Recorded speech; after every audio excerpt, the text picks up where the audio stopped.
Hello student, तो बेटा आज हम चैप्टर नंबर 7 के अंदर डेफिनेट इंटीग्रेशन के कुछ क्वेश्चन करेंगे। डेफिनेट इंटीग्रेशन अभी तक जो हमने किया था वो हमारे पास इनडेफिनेट इंटीग्रेशन था।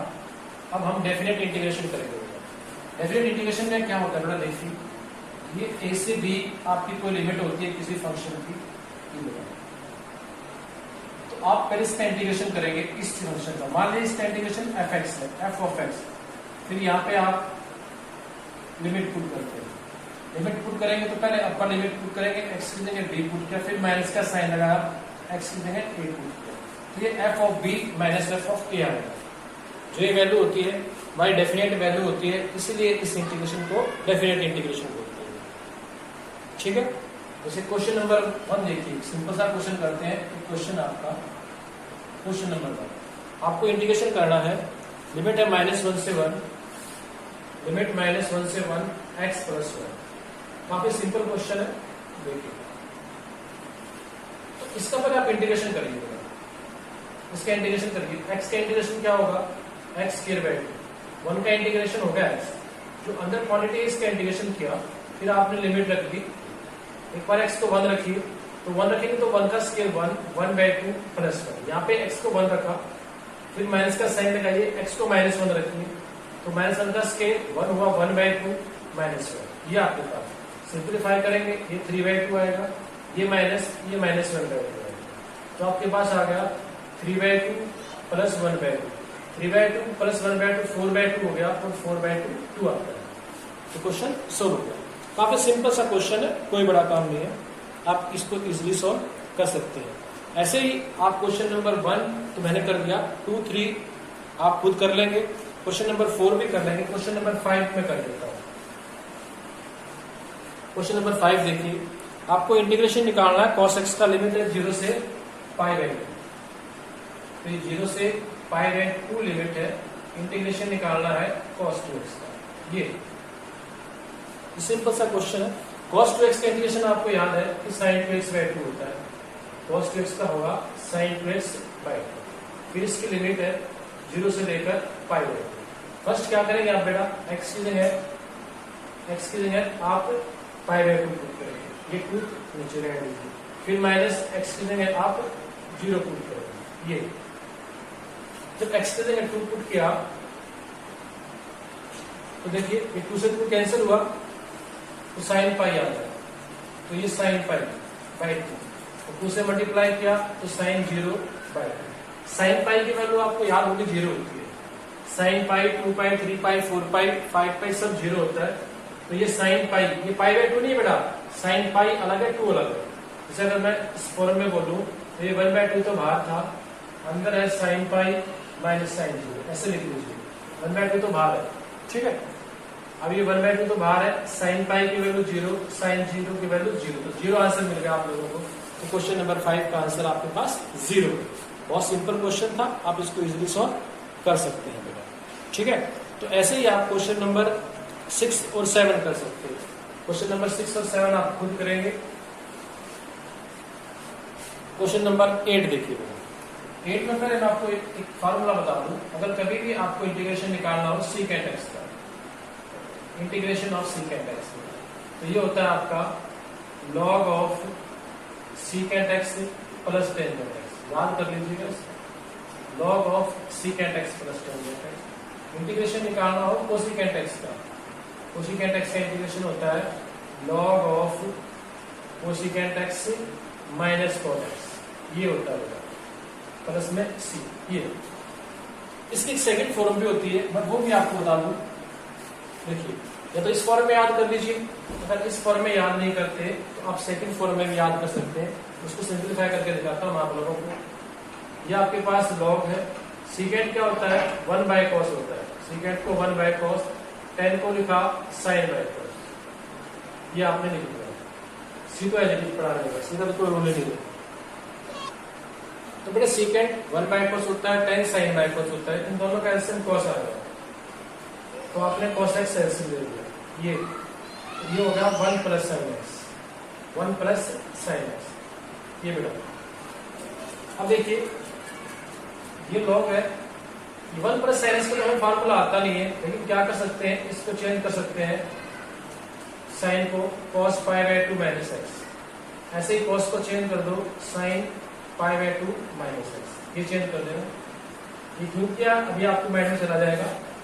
ये log 1 प्लस cos x का फार्मूला आपको पता है, 2 cos के x बाय 2, एंगल के बाय में 2 करना तो pi by 4 minus x by 2 हो जाएगा। ऐसे यहाँ पे करेंगे, यह आएगा 2 sine pi by 4 minus x by 2, और ये cos pi by 4 minus x by 2, ये कर सकते हैं आप, लॉग पे मोड़ लगा होगा।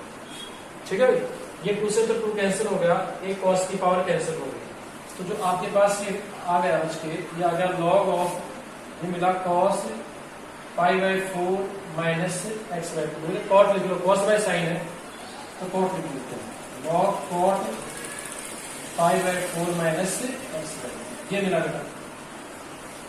ठीक है, अब हमें तो 10 में लेकर जाना है आंसर, तो 10 में लिखने के लिए cot को किस में लिखेंगे, 10 pi by 2 minus this, 10 pi by 2 minus theta cot theta होता है, 10 pi by 2 minus theta cot theta, तो ये आपको मिल गया log of tangent pi by 2 minus pi by 4, तो पाई बाय 4 आ गया, pi by 4 plus x by, ये बेटा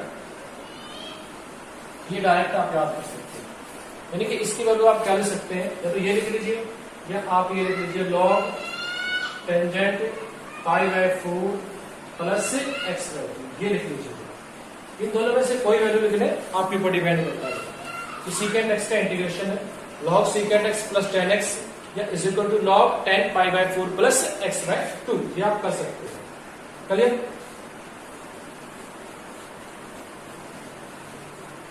ऐसे ही अगर मैं कोसिकेंट के लिए बोलूं, जो फार्मूला मैंने कोसिकेंट के लिए लिखा था बेटा, कोसिकेंट के लिए आपके पास फार्मूला लिखा है कोसिकेंट एक्स का, तो वो लिखा है log cosecant x minus cot x, है ना। इसको भी ऐसे सिंप्लीफाई करने की बात चले तो ये कोसिकेंट क्या होता है, 1 बाय साइन होता है, कॉट क्या होता है, cos बाय साइन होता है। ये अब फिर क्या करेंगे, आप एलसीएम लेंगे, ऐसे तो साइन आ जाएगा और ये 1 माइनस cos x आ जाएगा। ठीक है, तो ये log of 1 minus cos x का फार्मूला याद है, 2 साइन स्क्वायर x बाय 2। अब साइन का फार्मूला भी याद है, 2 sine x by 2 cos x by 2, इसमें कुछ नहीं करना पड़ेगा, सिंपल कैंसिल हो गया, साइन की पावर कैंसिल हो गया, तो ये क्या मिलेगा, log of 10 x by 2 plus में c तो ऑलरेडी है, ये मिलेगा। तो इसको इस फॉर्म में भी आप लिख सकते हैं, इसको इस फॉर्म में, तो याद रखिए, दोनों फॉर्म याद रखिए। कोसिकेंट का क्या होता है, log 10x bye 2, log 10x bye 2, और सीकेंट का क्या होता है, log 10 pi by 4 plus x by 2, तो ये आप दोनों ही फॉर्म में याद करेंगे। ठीक है, हाँ जी। अब जो क्वेश्चन नंबर 8 है मैं वो सोल्व करता हूं। इंटीग्रेट कोसिकेंट एक्स, और लिमिट दे रखी है पाई बाय 6 से पाई बाय 4। क्वेश्चन नंबर 8 देखिए बेटा, इंटीग्रेट कोसिकेंट एक्स, लिमिट है आपकी पाई बाय 6 से पाई बाय 6 से पाई बाय 4 लिमिट है बेटा। तो कोसिकेंट एक्स का इंटीग्रेशन करना है, लिमिट पाई बाय 6 से पाई बाय 4। तो देखिए कोसिकेंट एक्स का भी आपके सामने फार्मूला है, तो ये कोसिकेंट एक्स का इंटीग्रेशन क्या होता है, ये log of cosecant x minus cot x. ठीक है, लिमिट पाई बाय 6 से पाई बाय 4। तो स्टार्टिंग में तो आप क्या रखेंगे, पाई बाय 4 रखेंगे, तो ये जगह log of cosecant pi by 4 minus cot pi by 4, ये रखा, फिर माइनस का निशान बीच में, फिर आप पाई बाय 6 रखेंगे, तो log of cosecant pi by 6 minus cot pi by 6। ये आप log m minus log n का फार्मूला भी ऑपरेट कर देंगे, तो ये आपको मिल जाएगा log of cosecant pi by 4 minus cot pi by 4 upon cosecant pi by 6 minus cot pi by 6, ये आपके पास आ जाएगा। इसको सिंपलीफाई करेंगे, जब सिंपलीफाई करेंगे तो कोसिकेंट पाई बाय 4 की वैल्यू आपको याद ही है, कोसिकेंट पाई बाय 4 ये आपके पास आ गया log of cosecant pi by 4 sign pi by 4 का उल्टा होता है। तो साइन पाई बाय 4 की वैल्यू होती है कितनी होती है? Sine pi by 4 sine 45 1 by root 2, तो ये आ जाएगा रूट। ऐसे ही cot pi by 4 tan pi by 4 का रेसिप्रोकल होता है, तो ये 1 आ जाएगा। अब ये आपके पास cosecant pi by 6, cosecant pi by 6 यानी कि पहले आप साइन पाई बाय 6 निकालिए, साइन 30, साइन 30 की वैल्यू निकालिए। साइन 30 की वैल्यू 1 बाय 2 होती है, उसका रेसिप्रोकल 2 आ जाएगा। ऐसे ही cot pi by 6 10 pi by 6 10 30 की वैल्यू 1 बाय रूट 3 होती है, तो कॉट 30 की वैल्यू रूट 3 हो जाएगी। ये आपके पास आपका आंसर। ठीक है बेटा, ये क्वेश्चन नंबर 8। अब क्वेश्चन नंबर 9 करेंगे बेटा। 9 भी काफी अच्छा क्वेश्चन है। इसमें आपको इंटीग्रेट करना है 1/1 माइनस एक्स स्क्वायर, इसका रूट है, ये इंटीग्रेट करना है। तो लिमिट दे रखी है 0 से 1। ठीक है, इसका इंटीग्रेशन निकालना है, लिमिट 0 से 1 है। तो पहले आप इसका इंटीग्रेशन ही करेंगे। इंटीग्रेशन तो आपको डायरेक्ट याद है कि साइन इनवर्स एक्स होता है, तो साइन इनवर्स एक्स, इसकी लिमिट 0 से 1 याद है ना, 1/1 माइनस एक्स स्क्वायर, इसका स्क्वायर रूट हो, तो इसका इंटीग्रेशन साइन इनवर्स एक्स होता है। ये याद है आप लोगों को, बट यहाँ पे सी की रिक्वायरमेंट नहीं होती। अब देखिए एक बार एक्स की जगह 1 रखिए, तो 1 रखेंगे तो साइन इनवर्स 1 हो जाएगा। फिर माइनस 0 रखिए तो साइन इनवर्स 0 हो जाएगा। अब साइन में 1 पे किसकी वैल्यू होती है? पाई बाय 2, तो 1 की जगह साइन पाई बाय 2 लिखिए। 0 किसकी वैल्यू होती है? साइन 0, तो 0 की जगह ये लिख दीजिए। ये इससे कैंसिल हुआ, ये भी कैंसिल हो गया, तो आपके पास आ गया pi by 2 minus 0। Pi by 2 minus 0 होता है पाई बाय 2। तो आपका क्वेश्चन नंबर 9 का आपको आंसर मिल गया पाई बाय 2। तो क्वेश्चन नंबर 9 को आप ऐसे सॉल्व कर सकते हैं। ये पाई बाय 2 आपका ना। क्वेश्चन नंबर 10 करेंगे। 9 के बाद क्वेश्चन नंबर 10 करते हैं। क्वेश्चन नंबर 10 भी काफी अच्छा, काफी सिंपल सा क्वेश्चन है। अगर क्वेश्चन नंबर 10 की बात करें तो क्वेश्चन नंबर 10 में आपको इंटीग्रेशन करना है। लिमिट तो 0 से 1 है, तो 1/1 प्लस एक्स स्क्वायर का इंटीग्रेशन करना है। ये फॉर्मूला भी आपको याद है कि 1/1 प्लस एक्स स्क्वायर का इंटीग्रेशन होता है टेंजेंट इनवर्स एक्स। फिर लिमिट ही पुट करनी है बस, एक बार तो 1 पुट कर दीजिए, tan inverse 1 minus tangent inverse 0। अब 1 किसकी वैल्यू होती है tan में? पाई बाय 4 की, तो 1 की जगह tan पाई बाय 4 लिख दीजिए। 0 किसकी वैल्यू होती है? tan 0 की, तो 0 की जगह tan 0, क्योंकि ये कैंसिल हो जाएंगे। तो ये आपके पास आ गया पाई बाय 4 माइनस 0, तो आपको आंसर मिल गया पाई बाय 4। तो क्वेश्चन नंबर जो 10 है काफी सिंपल सा क्वेश्चन है। ठीक है भाई, तो 10 आप कर सकते हैं। क्वेश्चन नंबर 10 बहुत इजी क्वेश्चन। अब बेटा मैं करूंगा क्वेश्चन नंबर 15। क्वेश्चन नंबर 15 देखिए, इंटीग्रेशन निकालना आपको 2x plus 3 upon 5x square plus 1, 5x square plus 1, और लिमिट दे रखी है 0 से 1। ये क्वेश्चन करना है। आप इस लिमिट को भूल जाइए और क्वेश्चन को याद करिए।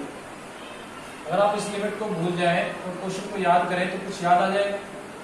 ठीक है, ऊपर तो लीजिए, नीचे क्वाड्रेटिक, तो आप इसके टेक्निक से सॉल्व भी कर सकते हैं। दूसरा मैं आपको बताया भी था, अगर टेक्निक से ना करो तो अलग अलग करके कर दो। सिंपल तो अलग अलग करके हो जाएगा। 0 से 1 ये मिल गया 2x upon 5x square plus 1, तो ये हो गया। फिर प्लस 0 से 1 3 अपॉन 5x स्क्वायर प्लस 1, ये ऐसे कर सकते हैं। और नीचे देखिए तो 5x स्क्वायर प्लस 1, उसका डेरिवेटिव क्या है? 5x स्क्वायर आएगा 10x, इसका 0, तो 10x आना चाहिए ऊपर। तो 10 के लिए मैंने क्या किया, ऊपर 5 से मल्टीप्लाई कर लिया, नीचे 5 से डिवाइड कर दिया, तो ये 10x हो गया। और ये हो गया 5x स्क्वायर प्लस 1, लिमिट 0 से 1। पता लग गया ना, ये फंक्शन, ये डेरिवेटिव, नीचे फंक्शन, ऊपर इसका डेरिवेटिव सॉल्व हो जाएगा। तो इसके ऊपर भी आप इसका क्या करेंगे, 5 नीचे से कॉमन ले लो, 3 बाहर, 3 यहाँ से, 5 नीचे से कैंसिल कर दो, मतलब बाहर निकलो। 3 तो ये रहा और 5 यहाँ से लिया, तो 5 लिया तो आपके पास क्या बचा, x स्क्वायर प्लस 1/5। ठीक है, ये देखिए लिमिट 0 से 1 है। तो इसका इंटीग्रेशन तो अभी आपको पता ही लग गया कि नीचे फंक्शन, ऊपर डेरिवेटिव, तो log ऑफ फंक्शन, तो log of 5x square plus 1। ठीक है, इसकी लिमिट 0 से 1 ऐसे लिखेंगे आप। फिर ये आपके पास 3/5 एज इट इज है बेटा, इस 1/5 को क्या लिखूं, 1/√5 का स्केयर। क्यों लिखा, क्योंकि अब मेरे पास आएगा इंटीग्रेशन इस टाइप का एक्स स्केयर प्लस ए स्केयर का। याद है कुछ, बिल्कुल याद होगा। 1/8 टेंजेंट इनवर्स से x/8, ये 1/8 tan इनवर्स x/8। तो इसको ऑपरेट करो ना फिर। ये 1/8 a की वैल्यू क्या है 1/√5, 1/1/8 ये लिख दिया। फिर tangent inverse tan inverse x/8 1/√5। इसकी लिमिट बता, लिमिट 0 से 1। ये अब सिंप्लीफाई करना रहेगा बस। ये तो 1/5 है, क्या रखोगे x की जगह 1, तो कितना मिलेगा बेटा ये log 5 + 1 6। फिर x की जगह 0 रखोगे तो माइनस का निशान लगाओगे log 1, यहाँ 0 रखोगे तो log 1 हो गया। तो सिंप्लीफाई हो गया। ये देखिए ये √5 है, ये 5 है तो 5 का रूट यहाँ पे हो जाएगा, तो ये 3√5 आ जाएगा। अब आप इसको सिंप्लीफाई करेंगे तो ये tan इनवर्स √5x हो जाएगा, tan इनवर्स √5x। तो एक बार तो आप क्या रखेंगे, x को 1 रखेंगे तो tan इनवर्स √5, फिर माइनस 0 रखेंगे तो tan इनवर्स 0 बन जाएगा बेटा। ये इसको ऐसे रखेंगे। अब log 1 की वैल्यू 0 होती है, आपको याद है। तो ये 1/5 ये हो गया log 6, क्योंकि log 1 0 होता है, इसको छोड़ दीजिए। अब ये प्लस 3/√5 तो है ही, ये tan इनवर्स क्या मिला आपको √5, फिर tan 0। यहाँ पे अगर मैं tan 0 की बात करूं, tan इनवर्स मतलब 0 किसको होता है tan 0 पे ना, फिर ये कैंसिल हो जाएगा। तो आपके पास कुल मिला के 1/5 और ये हुआ log 6 प्लस 3/√5, ये हो गया tan इनवर्स √5। ये आपके पास क्वेश्चन नंबर 15 का सोल्यूशन है। ठीक है, ठीक है भाई। क्वेश्चन नंबर 15 था, 14 था, क्वेश्चन नंबर 14 था आपकी बुक में ये। तो ये आपके पास क्वेश्चन नंबर 14 का सोल्यूशन है। जो क्वेश्चन नंबर 13 है वो तो काफी सिंपल है, इसी क्वेश्चन से मिलता जुलता क्वेश्चन है, इसमें सिर्फ एक ही पार्ट है बेटा, वो आप इजीली कर लेंगे। नीचे फंक्शन बनेगा तो उसका रहेगा। देखो ये दे रखा है x upon x square plus 1, x upon x square plus 1 दे रखा है, और लिमिट दे रखी है 2 से 3, ये 2 से 3। तो सिंपल सा पार्ट है, यहाँ मल्टीप्लाई यहाँ डिवाइड, तो 1/2 आ जाएगा, तो log of x square plus 1 हो जाएगा। पता लगा ना क्यों है ये, क्यों भाई, क्योंकि नीचे फंक्शन ऊपर डेरिवेटिव है। तो इसको तो आप सोल्व कर ही लोगे। 13 को तो बड़ा सिंपल सा है, 13 सोल्व कर लेंगे। 14 मैंने सोल्व कर दिया। क्वेश्चन नंबर 15 मैं सोल्व कर देता हूं। ठीक है, देखिए क्वेश्चन नंबर 15 देखिए आपको मेरा क्वेश्चन नंबर 15 काफी अच्छा क्वेश्चन है। 15 question number integrate x e के x स्क्वायर बिटवीन 0 to 1। ठीक है, ये क्वेश्चन है। इसके अंदर आप क्या करें, इसको i कंसीडर कर लो, ये ले लीजिए i, क्योंकि इसके अंदर हमें सब्स्टिट्यूट करना पड़ेगा। क्यों करेंगे, देखो ये x स्क्वायर है, इसको सब्स्टिट्यूट कर लेंगे, पुट कर लेंगे तो इसका डेरिवेटिव मिल जाएगा। तो पुट करिए, put x square is equal to t, show that derivative क्या मिलेगा 2x dx is equal to dt। ये बेटा, लेकिन इसमें एक बात और भी देखेंगे। अब देखिए जब क्वेश्चन t में चला गया तो t की लिमिट होनी चाहिए, ये x की लिमिट है, x इज इक्वल टू 0 और x is equal to 1।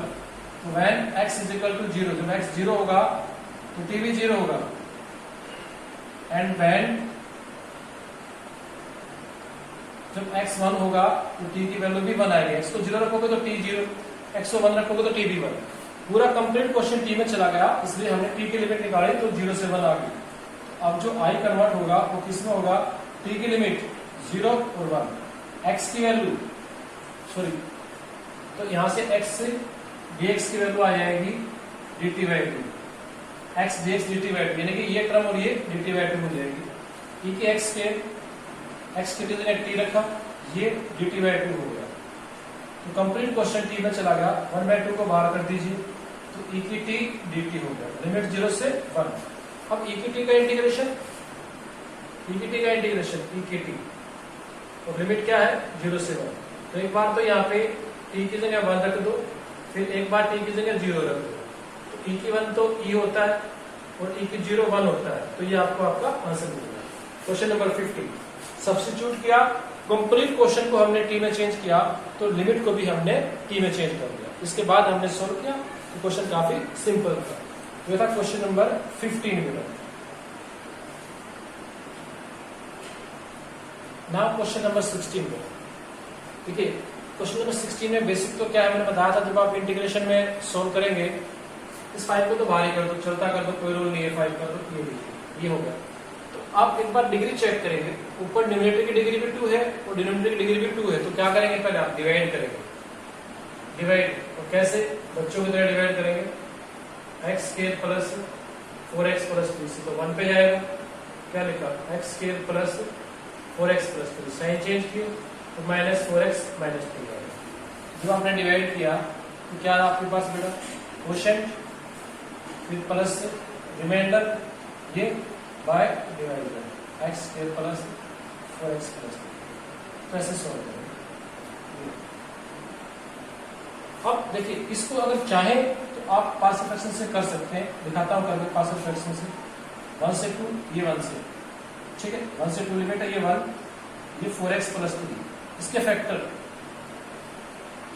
x square plus 4x plus 3, x square plus 4x plus 3, तो क्या लिखा, x square plus 3x plus x plus 3, x common लेंगे x प्लस 3 बनेगा, 1 common लेंगे x plus 3, तो क्या मिला, x plus 3 into x plus 1, ये फैक्टर हो गए। तो देख लीजिए फैक्टर x प्लस 3 और दूसरा है x प्लस 1, ये फैक्टर मिल गया। अब मैं सोल्व करना चाहूंगा इसको किससे, पार्शियल फ्रैक्शन से। तो 5 तो आपको कॉमन था ही, इसका तो कोई रोल ही नहीं है।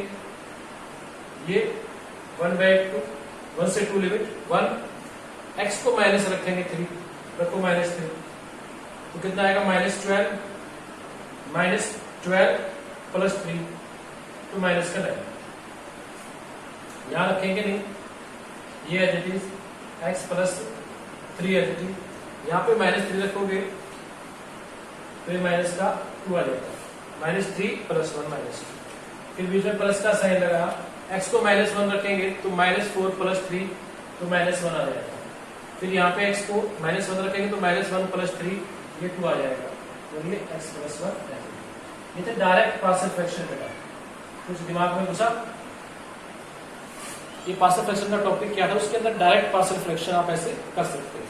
तो सिंपलीफाई करेंगे, हम सिंपलीफाई करेंगे, 5 तो है ही बाहर, लिमिट 1 से 2, ये 1, ये माइनस कैंसिल हुआ, ये 9/2 है, तो -9/2 अपॉन 1 प्लस एक्स प्लस, ये माइनस और माइनस प्लस हो जाएगा, तो प्लस 1/2 1 अपॉन एक्स प्लस 1,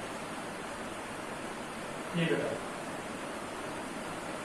अब इनका इंटीग्रेशन कर सकते हैं, फिर सॉल्व भी कर सकते हैं। देखिए इनका इंटीग्रेशन करते हैं, फिर सॉल्व करते हैं। देखिए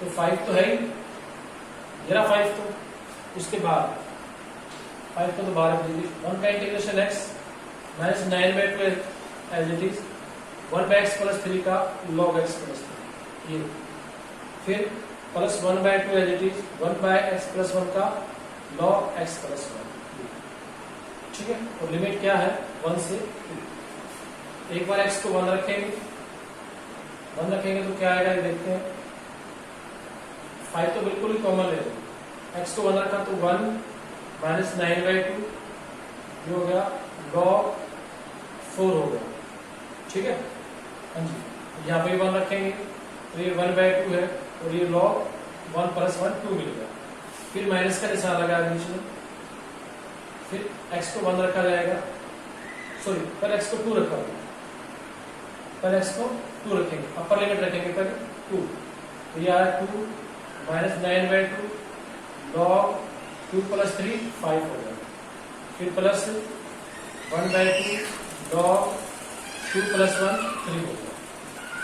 अब लगाएंगे बीच में माइनस का साइन, अब x को 1 रखेंगे तो 1 आ गया, माइनस 9/2, ये log 4 हो गया, 1 प्लस 3, ये प्लस 1/2 2 रखा तो log 1 प्लस 1 log 2 हो गया, ये यहाँ तक ये आपके पास, ठीक है, चलिए यहां सिंप्लीफाई कर लेते हैं इस क्वेश्चन को। देखिए तो ये 5 तो आपके पास बिल्कुल ही कॉमन है, 5 का तो कहीं पे भी कुछ भी रोल नहीं है। तो -9/2 ये 2 -9/2 log 5, ठीक है, प्लस 1/2 log 3, इसको भी लिख लेते हैं। ये माइनस का 1 -1 प्लस 9/2 log 4 को लिख लिया 2 की पावर 2, ठीक है। फिर -1/2 log 2, ये देखो, ये देखो। अब ये 2 की पावर 2 है तो पावर आगे आ जाएगी, इस 2 से कैंसिल हो जाएगा। तो सिंप्लीफाई करेंगे तो आपको आपका आंसर मिल जाएगा। तो ये 5 है, 2 - 1 1 आ जाएगा, ठीक है। -9/2 ये log 5 है, प्लस 1/2 ये log 3, तो 2 - 1 तो 1 कर दिया था। 9 log 2 -1/2, 9 - 1/2, 9 - 1/2 कितना होगा बेटा? 18 - 1 17/2, 17/2 log 2, ठीक है, ठीक है। तो ये आपका क्वेश्चन नंबर, कौन सा क्वेश्चन चल रहा है ये? ये बेटा क्वेश्चन नंबर 16 है, ये आपका सॉल्यूशन। अगर आपको आंसर मैच करना तो देखिएगा, तो आंसर में देखेंगे तो आंसर में से ये सिंप्लीफाई नहीं कर रखा। देखिए क्या कर रखा आंसर में इसने, यहाँ पे आपके पास 4 था तो 4 रख लीजिए, कोई परेशानी नहीं है। तो ये 5, ठीक है, ये 2 - 1 1 आ गया। यहां से तो इसको अंदर मल्टीप्लाई कर देते हैं, ये 2 - 1 1 आएगा, या एक बार रख ही देते हैं, 2 - 1 1 आ जाएगा। अब ये 9 की बात आई, ये 9, ठीक है, ये 9/, यहाँ पे भी 2 था, ये 9/2। अब इन दोनों में से कॉमन लेना चाह रहा है तो आप भी कॉमन ले लीजिएगा, ये लीजिए, -9/2 कॉमन ले लीजिए, तो क्या आएगा? log 5/4 मिल जाएगा, ठीक है। अब इन दोनों में आप 1/2 कॉमन ले लीजिए, 1/2 कॉमन लेने तो क्या मिलेगा? log 3/2 मिल जाएगा। इस क्वेश्चन में ऐसे तो कुछ चीजें है नहीं। अब आप इसको अंदर लेके जाएंगे, देखिए तो ये 5 हो जाएगा, ठीक है, यहाँ पे ये 5, इन दोनों में 1/2 कॉमन ले सकते हैं, चाहे तो चलो एक बार लिख देता हूँ, बाद में कॉमन ले लेंगे। इसको मल्टीप्लाई करेगा 2 यहाँ से 2 यहाँ से, तो 1/2 कॉमन लेगा, तो 5/2 हो गया, ठीक। ये क्या मिलेगा? 9 log 5/4, फिर ये 1/2 भी है कॉमन, 5/2 भी है, तो ये हो जाएगा log 3/, तो माइनस कॉमन लिया है तो यहाँ माइनस लगा दो, ये आंसर है। बात एक ही है, आप कुछ टाइप से लिखे इस टाइप से, कुछ में कोई फर्क नहीं पड़ता बेटा। तो सिंप्लीफिकेशन का एक तरीका है इसका, 9/2 दोनों में इसने कॉमन ले लिया, 9/2 था, फिर ये 1/2 कॉमन ले लिया, ठीक है, तो 1/2 कॉमन लिया, तो ये 9/2 कॉमन लिया तो क्या बचा आपके पास? माइनस 9/2 कॉमन लिया तो log 5 - log 4, log 5 - log 4 log 5/4, 1/2 common लिया तो 1/2 कॉमन लिया तो log 3 - log 2 log 3/2, क्लियर। अब ये देखिएगा, ये यहाँ पे 5 से मल्टीप्लाई करोगे तो 5 इससे भी होगा, इससे भी होगा, इसने उस 5 को बाहर रख रखा है, यहाँ से इसने 2 कॉमन ले रखा तो -5/2 ले लिया, तो ये 9 log 5/4 बच गया, माइनस भी लिया है तो माइनस से log 3/2, तो आप ऐसे भी अपना आंसर लिख सकते हो। ये था क्वेश्चन नंबर 16 का। जो रिमेनिंग क्वेश्चन है वो आप खुद ट्राई करेंगे। तो आज आप 7.9 कंप्लीट करेंगे बेटा, ठीक है।